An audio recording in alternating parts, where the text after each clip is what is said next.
महादेव महादेव, हर हर महादेव। राधे राधे, हरे कृष्णा हरे कृष्णा। ये हमारी लिखी गई किताब कोजागरी है। इस 277 पृष्ठ की है कोजागरी किताब, और इसका मैं खोल रहा हूँ आज अध्याय 8वां अध्याय में ले रहा हूँ। तो इसका शीर्षक है आप और आपका स्वास्थ्य, और सब टाइटल है क्या आस्था और विश्वास में उपचार की शक्ति है। अर्थ स्पष्ट है। कभी कभी ये देखा गया है कि लोग डॉक्टरों का चक्कर लगाते हैं और डॉक्टर का चक्कर लगाते लगाते थक जाते हैं, लेकिन बीमारी को ठीक नहीं होती है और बीमारी बढ़ती जाती है या बीमारी उसी जगह पे रुकी पड़ी रहती है। डॉक्टर लोग तमाम जांच के लिए भी लिखते हैं कि फला जांच फला जांच फला जांच, और एक के बाद एक तमाम जांच करते करते तमाम धन भी बर्बाद होता है उसमें जाँचों में, और जाँच में रिपोर्ट भी शून्य आती है। कोई रिपोर्ट ऐसी नहीं होती है जिसमें निकले कि फला रोग है।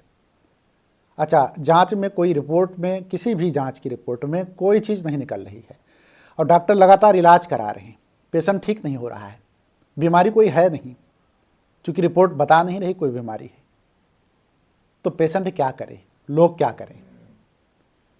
आप लोगों ने सुना होगा कि कई डॉक्टरों का चक्कर लगाने के बाद कोई व्यक्ति किसी धार्मिक स्थल पे जाता है, पूजा स्थल पे जाता है, या फिर किसी ऐसे व्यक्ति के पास जाता है जहाँ ये मान लेता है कि वहाँ से ऊर्जा निकलती है, उस ऊर्जा के द्वारा मैं ठीक हो जाऊँगा। किसी पवित्र स्थल या धार्मिक स्थल पे जा करके यदि वो ठीक हो जाए तो इसमें बुराई क्या है। हमें लगता है कि कोई बुराई नहीं है। वो व्यक्ति गया ही इसीलिए है कि वो ठीक हो जाए, और किसी भी इंसान को परिणाम चाहिए ना। तो जब परिणाम मिल जाएगा तो उसी स्थान को तो मानेगा। लेकिन एक चीज़ मैं यहाँ कहना चाहूँगा, तमाम ऐसी जगहें भी हैं जहाँ पर लोग धंधा करते हैं पैसा कमाने के लिए, और लोगों को गलत तरीके से बता करके उनके धन का अपहरण करते हैं, मतलब धन को ले लेते हैं और धंधा करते हैं। वो बात गलत है, वो नहीं होना चाहिए।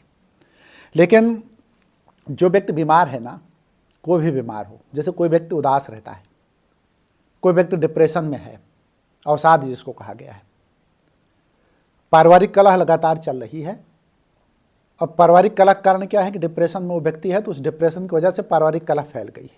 मतलब है डिप्रेशन और परिवार में कलह अपने आप हो रही है। भाई, जिसको डिप्रेशन होगा वो काम ठीक से नहीं करेगा। हमारे पास ऐसे भी लोगों ने फ़ोन किया जिन्होंने कहा कि बगैर नहाए धोए, मतलब स्नान किए बगैर मैं कोई चीज़, कोई छोटा सा भी टुकड़ा मुंह में, मतलब निवाले के रूप में नहीं लेती थी या लेता था। स्नान के बाद ही मैं कोई काम करता था या करती थी, लेकिन आज स्थिति ये हो गई है कि मैं इतने डिप्रेशन में हूं कि मेरा नहाने का मन ही नहीं करता। और हमारे पास ऐसे भी लोगों का फ़ोन आया जिनकी काउंसलिंग मैंने की। वो ये कहते हैं कि पहले मैं, अभी हमारे पास कल ही एक फ़ोन आया, उन्होंने बताया, मैडम थी, उन्होंने बताया कि मैं 35 साल उम्र थी, उन्होंने बताया कि मैं पहले चहकती रहती थी और लोगों से हंस करके बोलने का, मतलब कहीं शिथिलता नहीं थी, और मेरे अंदर की ऊर्जा को देख करके लोग कहते थे कि कितना तेज़ काम करती हैं। घर का कोई काम ऐसा नहीं रहता था जिसको मैं 2 मिनट के अंदर ना कर दूँ।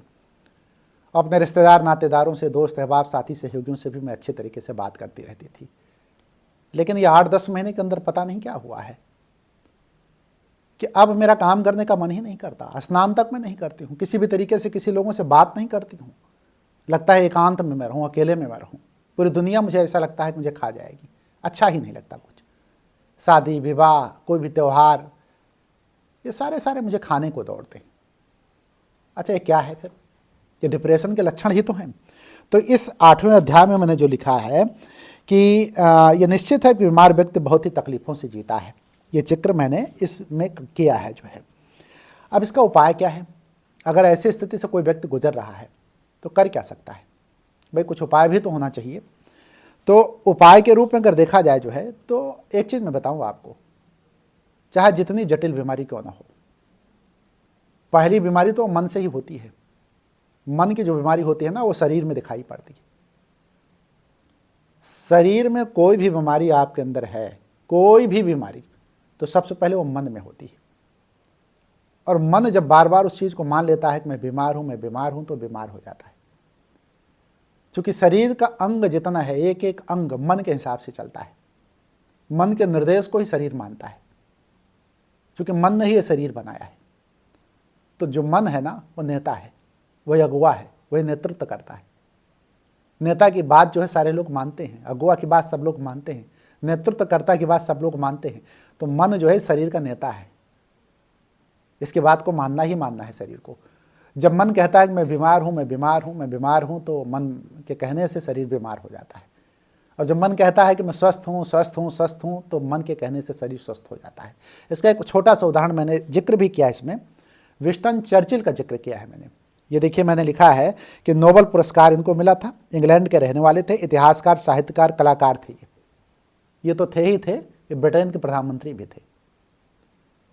और कहते हैं उनका एक हाथ जो है वो लकवा मार गया, वो काम नहीं करता था। डॉक्टरों ने इलाज शुरू किया और डॉक्टरों के इलाज के बाद भी वो ठीक नहीं हो पा रहा था। अब ब्रिटेन के प्रधानमंत्री, इलाज तो टॉप का होगा ना, सबसे अच्छा होगा, और दुनिया के सारे डॉक्टर लगे होंगे ना, लेकिन नहीं ठीक हुआ। तो विंस्टन चर्चिल ने क्या किया कि एक नया फार्मूला निकाला कि दवा तो हमारी होती रहे, डॉक्टर तो हमें देखते रहें। लेकिन उन्होंने क्या किया है कि अपने उस हाथ को, जो बीमार था, सुबह दोपहर शाम तीनों टाइम वो कहते, हुक्म देते कि हाथ को आदेशित करते कि ए हाथ, तुम्हें ठीक होना है, तुम्हें ठीक होना है, तुम्हें ठीक होना है। और दोपहर में कहते कि तुम ठीक हो रहे हो, तुम ठीक हो रहे हो, तुम ठीक हो रहे हो। और शाम को कहते कि तुम ठीक हो गए हो, तुम ठीक हो गए हो, तुम ठीक हो गए हो। तो जानते हैं इसका क्या प्रभाव हुआ? डॉक्टरों ने जिस हाथ को लकवा लगा था, जिस हाथ में, उस हाथ को जो डॉक्टर नहीं ठीक कर पाए, परिणाम यह आया कि कुछ दिन के आदेश के बाद ही उनका हाथ जो है पूरी तरह से काम करने लगा। इसका उदाहरण मैंने 8वें अध्याय में दिया है, ये देखिए 8वें अध्याय में है। दरअसल जो मन की दृढ़ता होती है ना, जो दृढ़ता है और विश्वास है, वो अंतर्मन को चला जाता है। जैसे आपके मन में जो दृढ़ता है कि मतलब ठीक होना है, ठीक होना है, ठीक होना है, ये दृढ़ता आपकी जो है, और आपका विश्वास, आपके मन का विश्वास, वो आपके अंतर्मन को चला जाता है बार बार के रिपीटेशन से। और मजबूती के साथ जब रिपीटेशन करते हैं आप, तो मतलब पूरे विश्वास के साथ जब रिपीटेशन करते हैं, तो अंतर्मन में जब वो चला जाता है, तो अंतर्मन उस चीज़ को ग्रहण कर लेता है। और अंतर्मन का काम क्या है? इसी को सबकॉन्शियस माइंड कहा गया है, चेतन मन। और चेतन मन उस चीज़ को करने लगता है, मतलब शरीर के प्रत्येक अंग को, जहाँ जहाँ वो अंग खराब हैं, उन अंगों को ठीक करने लगता है। ये विधि है, केवल मैं विधि बता रहा हूँ। अब देखिए, जब आप मंदिर जाते हो, दूसरी विधि में बता रहा हूँ। ये तो हो गया, आपने अपने मन को सुदृढ़ किया, मजबूत किया और दृढ़ता लाई अपने मन में, और मन की दृढ़ता से और आपके विश्वास से आपका हाथ ठीक हो गया, मतलब विंस्टन चर्चिल का जैसे ठीक हुआ। अब मैं दूसरा उपाय आपको बताता हूँ। दूसरा उपाय भी इसी किताब से मैं ले रहा हूँ। इस किताब में मैंने लिखा है, जब आप सुबह के समय बिस्तर से उठें तो अपने शरीर के विभिन्न अंगों पर हाथ फेरते हुए कहिए कि मैं स्वस्थ हूँ। आप समझ पा रहे हैं ना? सुबह जब उठें तो अपने शरीर के हर अंग पे, मतलब यहाँ से शुरू कीजिए और पैर तक, जितने भी अंग पे आपके हाथ जा सकें, उन अंगों पे हाथ फेरिए। ये बिस्तर पे बैठे बैठे करना है। जब आप सुबह उठेंगे तो उसी समय की बात मैं बता रहा हूँ। और कहिए कि मैं स्वस्थ हूँ, मेरे शरीर के अंदर महान ऊर्जा का संचरण हो रहा है, मैं हिष्ट पुष्ट हूँ, मैं सुंदर हूँ, मेरी आंत, आमाशय, लीवर, यकृत, प्लीहा, फेफड़ा, खून, मांस, मज्जा, सब कुछ पूरी तरीके से स्वस्थ हैं, जिसके कारण मैं वीरवान, भाग्यवान और आरोग्यवान हूँ। हे ईश्वर, ये सब ठीक रखने के लिए आपको बहुत बहुत धन्यवाद। यदि आप सुबह उठ करके सिर्फ और सिर्फ इतना बोल दें और सच्चे मन से, मतलब मन के गहराई से बोलें इस बात को, तो जब आप मन की गहराई से बोलेंगे ना, तो प्रत्येक अंग आपकी बात को सुनेगा, क्योंकि वो मन का आदेश होगा। और एक चीज़ जानते हैं ना, शरीर मन का आदेश मानने के लिए बाध्य है, उसको मन का आदेश मानना ही मानना है। जैसे आपको अभी मन ये कहे कि आपको हाथ उठाना है, तो आपका हाथ तुरंत उठ जाएगा, ऐसे ये मन का ही तो आदेश है। तो इसी तरीके से जब सुबह उठ करके आप मन के आदेश को मानते हैं, कहते हैं, तो शरीर उसको मानता है। तो सुबह उठ करके अपने शरीर के प्रत्येक अंग पर हाथ फेरते हुए इन शब्दों का प्रयोग आप कीजिए। 8वें अध्याय में मैंने लिख रखा है। और मन के द्वारा ये प्रतिदिन जब आप दोहराव करेंगे ना, तो ये अंतर्मन को चला जाएगा। और जब अंतर्मन को चला जाएगा तो सबकॉन्शियस माइंड जिसको कहा गया, और चेतन मन, तो उस कार्य को पूरा करने के लिए तैयारी कर देगा और पूरा कर ही देगा।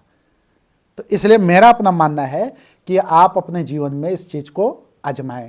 देखिए, बीमारी जो है आपके अंदर जो है, बीमारी है क्या? कोई व्यक्ति पेट में, ओशो कहते हैं, ओशो का एक उदाहरण मैं यहाँ लूँगा कि किसी के पेट में दर्द हो रहा है और बिस्तर पर पड़ा है और बिस्तर पर पड़े पड़े वो कराह रहा है, तो उसका मन जो है वो, पेट में तो दर्द हो रहा है, लेकिन उस दर्द से ज़्यादा मन ने मान लिया है कि मेरे पेट में दर्द हो रहा है। और उसी समय कोई व्यक्ति आए और वो बोले जोर जोर से कि सांप है, सांप है, सांप है, तो दर्द जो है 2 मिनट के लिए उसका गायब हो जाएगा। उसको पता भी नहीं होगा कि दर्द हो रहा था या मैं कराह रहा था। वो बिस्तर छोड़ के बड़ी दूर जाके खड़ा हो जाएगा। मतलब दवा नहीं दी गई, केवल उससे ज़्यादा दर्द की बात की गई, सांप काट लेगा तो मैं मर जाऊंगा। और वो जो छोटा दर्द था ना वो दब गया। मन ने मान लिया कि बड़े दर्द से पहले निपटो, छोटा दर्द तो बाद में निपट लिया जाएगा। तो उस समय छोटा दर्द गायब हो गया। ये जिसने चिल्लाया ना उसने मन को सूचना भेजी, तो उस मन ने कहा कि नहीं नहीं मर जाओगे, उससे अच्छा है कि छोटा दर्द गायब करो, पहले भागो यहाँ से। तो मेरे कहने का अर्थ यह है कि लेटा हुआ व्यक्ति जब तुरंत भाग लेता है और सारे दर्द को भूल जाता है, तो इसी तरीके से मन के किसी भी आदेश का जो है, जो भी आदेश होगा मन का वही पालन करेगा मन, इसमें कोई दो राय नहीं है। देखिए एक बात मैं और आपको बताऊं, आपके मन का प्रत्येक परिवर्तन, कोई भी परिवर्तन जो मन में होता है ना, उसका प्रभाव जो है आपके शरीर पे पड़ता है। कभी कभी आप देखे होंगे कि आप खूब हंसते हो, खूब बोलते हो, तो आपका चेहरा ग्लो मतलब खिल जाएगा, शरीर स्फूर्तिवान महसूस होगा। लेकिन आप मुरझाए हुए हैं तो आपका चेहरा भी बुझा बुझा सा रहेगा, क्योंकि मन बुझा है तो आप मुस्करा नहीं रहे हैं। और जब मुस्करा नहीं रहे हैं तो जाहिर सी बात है कि आपका चेहरा भी बुझ जाएगा। देखिए रोग का कभी भी, आपको तीसरी हिदायत में दे रहा हूँ, पॉइंट भी नोटेड, इसको आप ध्यान से सुनिएगा। रोग का कभी स्मरण नहीं करना चाहिए और अपने रोग का बार बार किसी से जिक्र नहीं करना चाहिए। जितनी बार आप रोग का जिक्र करेंगे ना, उतने बार आप रोगी और बढ़ते जाएंगे, मतलब बढ़ते जाएंगे, रोग आपका बढ़ता जाएगा। और रोग जब आपके अंदर प्रवेश करे, पहला रोग ना, तो उस रोग को उसी समय रोक दो, चाहे छोटा रोग हो चाहे बड़ा रोग हो। कारण जानते हैं क्या है? रोग जब चलता है ना आपके घर पे, अटैक करता है, घर का मतलब शरीर रूपी घर पे, जब वो अटैक करता है ना, तो अपने रिश्तेदार नातेदार और अपने बच्चों को बता के जाता आता है कि मैं चल रहा हूँ, जगह बनाऊंगा अटैक करके, और तुम धीमे से पूरे परिवार सहित आ जाना। तो जानते हैं जिस दिन छोटा रोग आपके घर पे कब्जा कर लेगा, आपके शरीर पे कब्जा कर लेगा, उस दिन पूरे कुनबे के लोग, उस रोग के जितने भी कुनबे होंगे, परिवार, घर परिवार कुनबा पूरा आपके शरीर पे छा जाएगा, मतलब आपके घर पे कब्जा कर लेगा। तो कभी भी जब पहला रोग आए तो उसी समय सचेत हो जाना चाहिए। इसका भी जिक्र मैंने इस पर किया है। पूरा कुनबा नहीं तो आपके इस शरीर पे बलात् मतलब जबरदस्ती कब्जा कर लेगा। देखिए एक बात मैं और बताऊं, जो भी जिक्र मैंने किया कि आस्था और विश्वास से क्या उपचार किया जा सकता है, वैज्ञानिकों के द्वारा इसको मान्यता नहीं मिली हुई है। वैज्ञानिकों के द्वारा मान्यता न मिलने, इसको अवैज्ञानिक करार देते हैं वैज्ञानिक। लेकिन प्रश्न ये उठता है कि बहुत से रोगियों को जब इससे लाभ मिलता है तो लाख आप वैज्ञानिक करार दो, लेकिन जिसको जहां लाभ होगा वहां जाएगा। हम स्वयं अपनी बात बता रहे हैं। तमाम लोगों जो डिप्रेशन से पीड़ित थे, और डिप्रेशन ही नहीं तमाम अन्य रोगों से पीड़ित थे, उनकी जब मैंने काउंसलिंग की ना, तो उन्होंने बताया कि 2 साल 4 साल 5 साल से मेरा इलाज चल रहा है। और इलाज के बाद भी जो है डॉक्टर्स लोग नींद की गोली दे देते हैं, रात भर में सोती रहती हूँ या सोता रहता हूँ, और सुबह फिर वही स्थिति आ जाती है। और जब मैंने काउंसलिंग की तो मुझे पता चला जो है कि ये मानसिक रोग है, मन का रोग है। और मन के रोग को जो है कोई भी डॉक्टर, क्या करोगे आप, कितनी दवाई खिलाओगे? मन के हारे हार है, मन के जीते जीत। मन जो है मजबूत हो नहीं रहा है, मन दृढ़ नहीं हो रहा है, और मन की जब तक दृढ़ता नहीं आएगी तब तक लाख दवा खिला डालो, कोई ठीक हो ही नहीं सकता। तो मन की दृढ़ता का उपाय तो कहाँ पे है? आश्रमों पे ही, साधुओं संतों ऋषि मुनियों, जहां से ऊर्जा प्रवाहित हो सकती है। मंदिर में, धर्मस्थलों पे, पवित्र स्थलों पे ही है। जब आप वहां जाएंगे ना तो आपको ऊर्जा मिलेगी, और जब वो ऊर्जा मिलेगी ना तो चाहे जितना बड़ा विकट रोग क्यों ना हो वो ठीक ही हो जाएगा, इसमें कोई दो राय नहीं है। और बीमारियों को भी दैवी शक्ति के द्वारा चमत्कारिक ढंग से ठीक किया जा सकता है, इसमें कोई संशय नहीं है। लाख कोई कहे कि चमत्कारिक ढंग से बीमारियों को दैवी शक्ति से नहीं ठीक किया जा सकता, मैं नहीं मानूंगा। मैं बार बार ये कहता हूं, चाहे जितना जटिल रोग क्यों ना हो, अगर दैवी शक्ति जो है, जिसको ऊर्जा कहते हैं, जिसको प्राण ऊर्जा कहते हैं, अगर आपके अंदर आ जाए किसी भी स्थान से, तो आप ठीक हो जाएंगे। और ठीक ही नहीं होंगे, चमत्कारिक ढंग से ठीक होंगे। देखिए एक बात मैं और बताऊंगा आपको, बहुत से लोग अथर्ववेद के मंत्रों से ठीक हुए। जो उपचार की शक्ति है ना, वो अथर्ववेद के मंत्रों में है। तो मैं सिर्फ इतना कहना चाहूंगा कि चाहे जितनी विकट और लाइलाज बीमारी हो, यदि आपका विश्वास और आपकी आस्था तय कर ले कि हम ठीक हो जाएंगे, तो आपको ठीक होने से कोई रोक नहीं पाएगा। पवित्र ऊर्जा जहां से भी मिले, उस पवित्र ऊर्जा को लेकर के चाहे जितनी विकट बीमारी हो, आप ठीक कर सकते हैं। तो मैं इस किताब के माध्यम से ही आपको बताना चाहूँगा कि आप जो भी रोग से पीड़ित हों, दुख हो, दर्द हो, तकलीफ हो, या किसी जटिल बीमारी से पीड़ित हों, तो दैवीय शक्ति जो पवित्र ऊर्जा है उसका प्रयोग करके अपनी बीमारियों को ठीक कर सकते हैं। आप डॉक्टर का इलाज कराते रहिए, आप जांचें करवाते रहिए, दोनों चीज करते रहिए। अभी विंस्टन चर्चिल का मैंने उदाहरण दिया, लेकिन उसके साथ साथ आपकी आस्था, आपकी विश्वास, ये आपको ठीक करेगी, इसमें भी कोई संदेह नहीं है। मैं अगले वीडियो में फिर मिलूंगा किसी दूसरे विषय के साथ।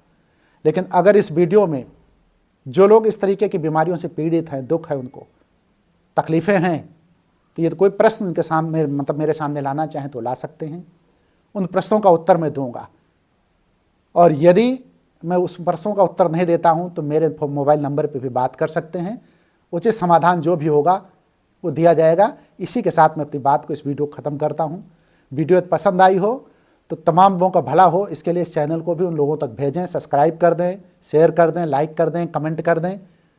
वीडियो बनाने का सिर्फ इतना ही अर्थ है कि जीवन में तमाम लोगों का उद्धार हो, कल्याण हो। और यदि कोई बीमारी से पीड़ित है या किसी भी तरीके की पीड़ा से ग्रसित है, तो इस वीडियो के माध्यम से यदि अपने आप को ठीक कर लेता है, तो इससे बड़ा और क्या हो सकता है? कुछ भी नहीं हो सकता। मैं अपनी बात को ख़त्म करते हुए, यदि वीडियो पसंद आई हो तो इतना ज़रूर लिख दें, हर हर महादेव। मैंने कहा ना कि मैं हर हर महादेव जब बोलता हूँ तो मेरे भी जाने अनजाने में किए गए पाप नष्ट होते हैं और ऊर्जा आप तक भी पहुँचती है। तो यदि कोई भी कमेंट आपको नहीं करना है, तब भी आप इतना तो ज़रूर लिख सकते हैं, कोई दुख नहीं है, कोई दर्द नहीं है, तो ईश्वर की कृपा है आपके ऊपर। दुख दर्द है तो उसको आप बताएं, और नहीं तो हर हर महादेव जरूर लिख दें। इन्हीं बातों के साथ मैं अपनी बात को ख़त्म करूंगा, और जाते जाते पुनः मैं आपसे कहूँगा कि हर हर महादेव।